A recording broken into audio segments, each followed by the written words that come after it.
जवाब, सांसद महोदय की बात का जवाब, आप भी एक सांसद हैं और जिस तरह से लोकतंत्र से लेकर भारतीय अर्थव्यवस्था पे प्रहार हो रहा है, आपका विचार? देखिए, जहां तक मैं लोकतंत्र की बात कहता हूं तो एक और फैक्ट बता देना चाहता हूं। दुनिया में सिर्फ 31-31% पॉपुलेशन डेमोक्रेसी के अंडर में है और उसमें से 18% हम हैं। अगर भारत को आप कहेंगे डेमोक्रेसी नहीं, तो डेमोक्रेसी खत्म दुनिया में, केवल 14% पॉपुलेशन बचेगी डेमोक्रेसी के अंडर में। तो इसलिए मैं कहना चाह रहा हूं, पार्लियामेंट में जिन लोगों ने, अब देखिए, जिन लोगों ने केवल वोटर रिवीजन को लेकर समस्या पैदा कर रहे हैं, अच्छा, आप बवाल करते हैं। अब मैं एक बात पूछना चाहता हूं, एक करके आप दोनों सांसद हैं, मैं बता रहा हूं बर्बाद कैसे किया जाता है। राहुल गांधी खड़े होते हैं और कहते हैं कर्नाटक की असेंबली का एक पूरा पीपीटी दिखा रहे हैं। मैं पूछना चाहता हूं, कर्नाटक में किसकी सरकार है? कांग्रेस की सरकार है ना। पूरी बात सुनिए, ये सुनिए, जो एड्रेस वेरिफिकेशन किसका काम होता है? स्टेट गवर्नमेंट का अधिकारी जाग करता है। दूसरी बात मैं पूछना चाहता हूं, चलो तुम्हारी सरकार है ना, तो कर्नाटका का सीएम क्यों नहीं कर रहा है प्रेस कॉन्फ्रेंस? डिप्टी सीएम क्यों नहीं कर रहा है? चलो आप चाहते हैं, सरकार को नहीं इन्वॉल्व होना चाहते, आपने भाई अपने टर्न पे बोलिए भाई, हम बीच में डिस्टर्ब नहीं कर रहे थे।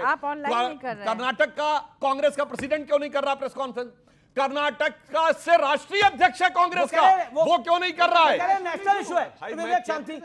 मैं जो कहना चाह रहा हूं, मेरी बात सुनिए। कर्नाटक से खड़गे जी राष्ट्रीय अध्यक्ष है कांग्रेस के, यानी राहुल गांधी बताना चाहते हैं कि कर्नाटक के राज्य के बारे में भी उन्हीं की पार्टी के CM, deputy CM, state president और नेशनल प्रेसिडेंट ज्यादा उनको पता है। यह राहुल गांधी के लिए पीआर एक्सरसाइज हो रही है।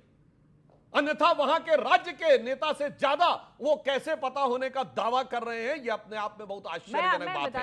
अब मैं एक बात कहना, एक लाइन में कहना, एक मिनट, एक बात मैं और फैक्ट रखना चाहता हूं, एक मिनट में पूरी बात कर दूं। वहां जो पावर पॉइंट प्रेजेंटेशन था, उसमें उन्होंने आंकड़ों के साथ सारा दस्तावेज दिखाया, जिसमें कि चुनाव आयोग का ही दस्तावेज था, जिसमें गड़बड़ियां उन्होंने दिखाई। चुनाव रिग्ड था, आपको लगता है? मैं बता रही हूँ, जवाब दीजिए इस बात का मैडम। मैं बताती हूँ।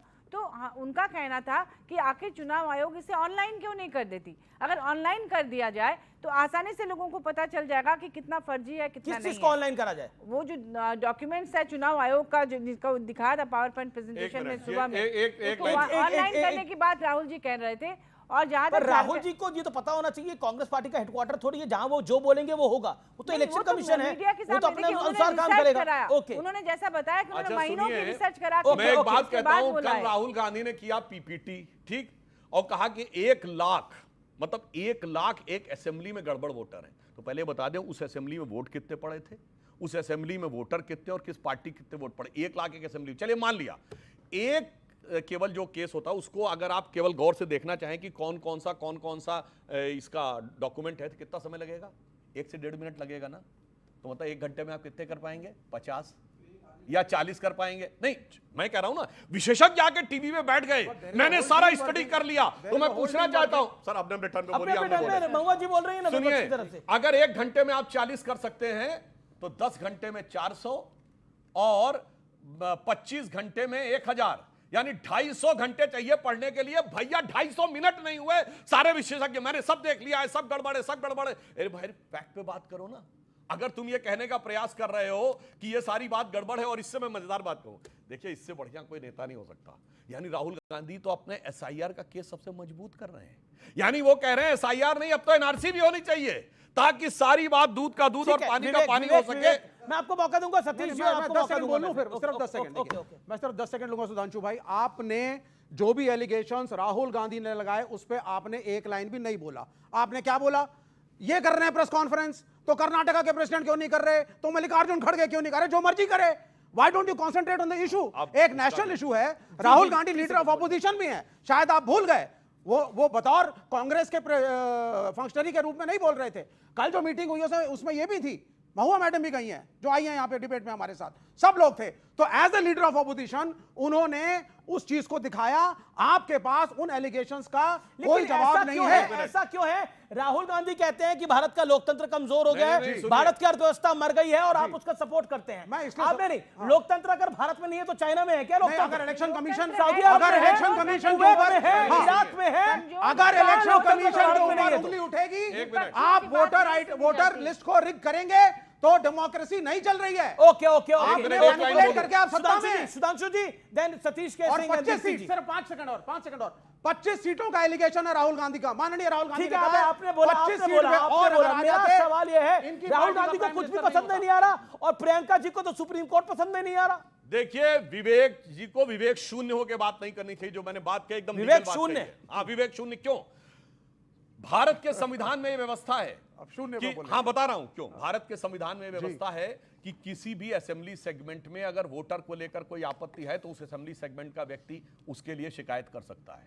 यदि बाहर का कोई व्यक्ति शिकायत करता है तो उसका एक प्रोफार्मा है कि उसे शपथ पत्र लिख के साइन करना पड़ेगा।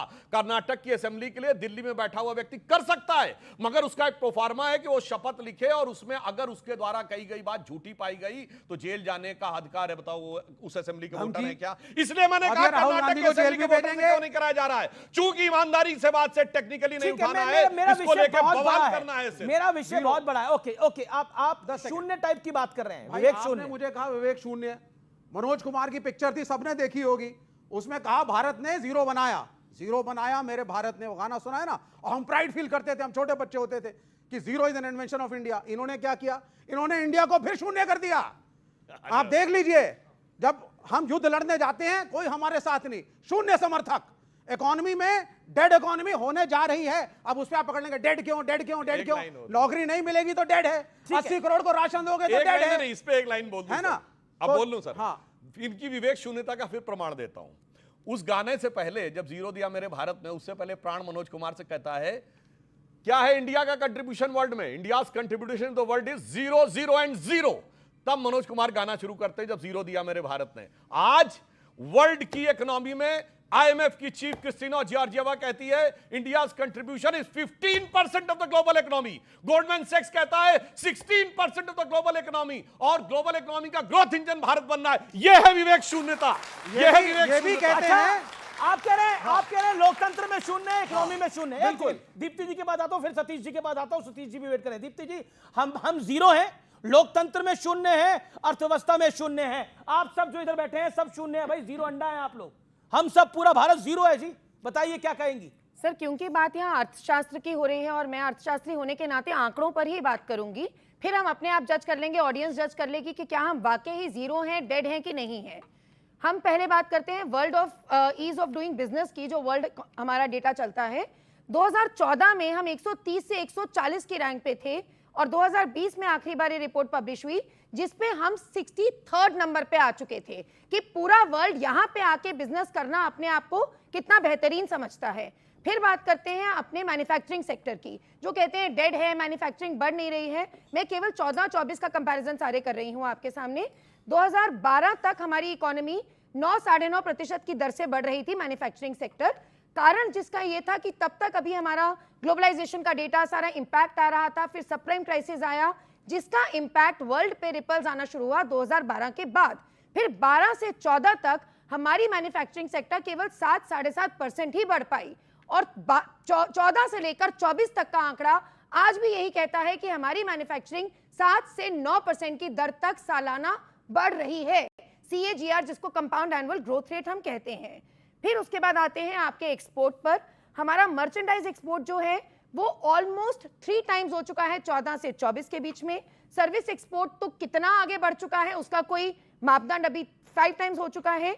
फिर हमारे बात करते हैं कि लॉन्ग टर्म इन्वेस्टमेंट की, जिसको हम ग्रोथ जीरो तो नहीं है कहीं पर भी। सर आपके सामने है डेटा, कहां से जीरो दिख है रहा है आपको कहीं? सर नेगेटिव ना हो जाए ये आंकड़े सर सुनने में सर तो बड़े सर अच्छे ये लग सारे रहे हैं। सर ये आंकड़े हैं क्योंकि आंकड़ों की बात होती आंकड़े है। मैं बताता हूं। सर आंकड़े, सर आंकड़े मुझे बता दूं? कंप्लीट करने दीजिए, सर कंप्लीट करने दीजिए।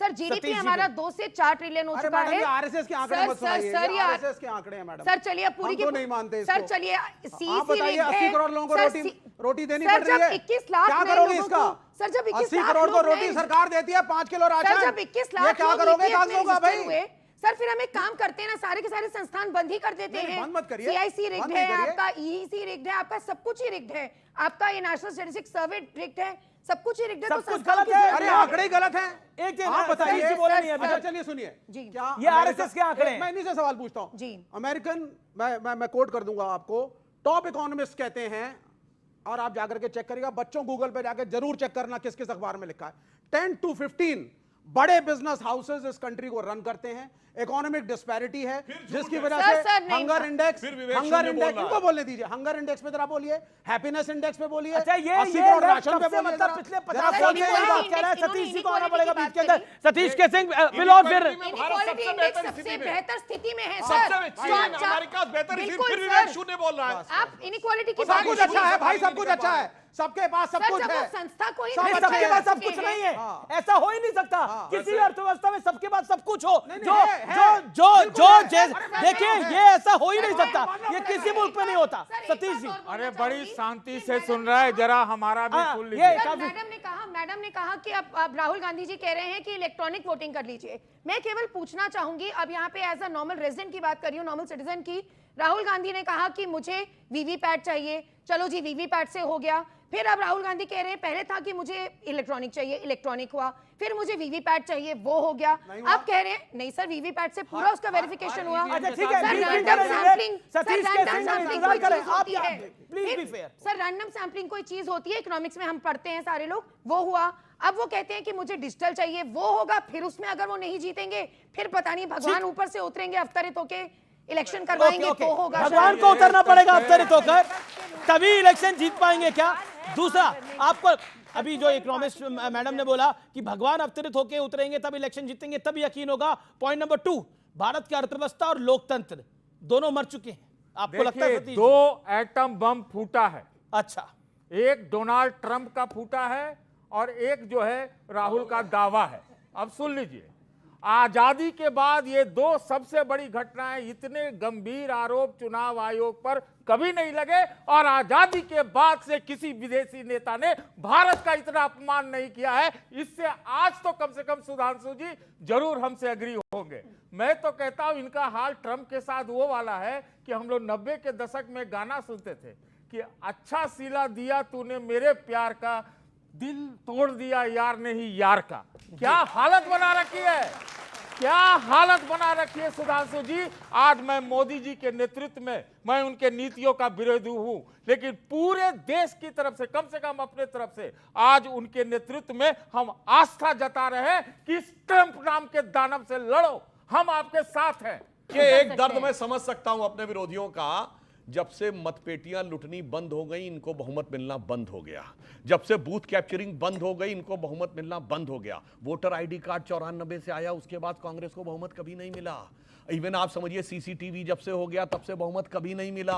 जब से ओपन मीडिया हो गया, बहुमत कभी नहीं मिला। ओपन जुडिशरी हो गई, बहुमत कभी नहीं मिला। लिटरेसी रेट 50% हो गई, बहुमत नहीं मिला। तो उन लोगों को ये लग रहा है, हे भगवान जाने कहां गए मेरे बीते हुए दिन, किसी तरीके से वापस आ जाएं मेरे बीते हुए दिन, इसलिए समस्या है। और मैं एक सीरियस बात कहता हूं, आप में से कितने लोगों को ये पता है, नहीं तो मैं दर्शकों से पूछना चाहता हूं कि ट्रंप ने इस टैरिफ में भी भारत के किन क्षेत्रों को पूरी तरह छोड़ रखा है? फार्मास्यूटिकल। अभी गुनगाने कर रहे हैं। नहीं, मैं कहना चाह रहा हूं, उसको सुनो। वो कह रहे हैं अभी भी गुणगान कर रहे हैं अरे ट्रंप का। गुणगान नहीं, इसीलिए मैं कहता हूं दोनों लोग विवेक शून्य हैं। मैं ईमानदारी से कह रहा हूं, फार्मास्यूटिकल को छोड़ा है, स्मार्टफोन को छोड़ा है। क्यों? यह दर्शाता है मोदी जी की सरकार आने से पहले केवल 2 फैक्ट्रियां थी, आज 240 है। आज दुनिया में स्मार्टफोन की सबसे बड़ी कंपनी सैमसंग का दुनिया की सबसे बड़ी फैक्ट्री भारत में है। एप्पल की चाइना के बाद सबसे बड़ी फैक्ट्री भारत में है। और मैं पूछना चाहता हूं, सिर्फ 2 साल पहले उसी एप्पल की फैक्ट्री में वर्कर्स स्ट्राइक होती है, उसी में तोड़फोड़ होती है, उसी में करोड़ों की लूटपाट की जाती है। अब मैं कहना चाहता हूं आज की युवा पीढ़ी को समझना चाहिए, आज हाईटेक स्किल का जमाना है। आपने हाईटेक स्किल सीखी तो झुकती है दुनिया, झुकाने वाला चाहिए। आज ट्रंप की भी हिम्मत नहीं है कि फार्मास्यूटिकल के ऊपर लगा दे, क्योंकि 40% हमारे ड्रग्स उससे जाते हैं। मगर सुनिए, मौका दूंगा, ये क्या सिखाना चाहते हैं? नौकरी नौकरी नौकरी करते रहो। मेरे भाई, आज के जमाने में इतनी हाई टेक्नोलॉजी का दौर आ रहा है। आईफोन बनाया, सुनिए, अमेरिका के सारे आईफोन भारत से जाते हैं। मैं जवाब दे रहा हूं भाई, विपक्षी बोला इन्होंने मुझे, तो मैं जवाब दे रहा हूं।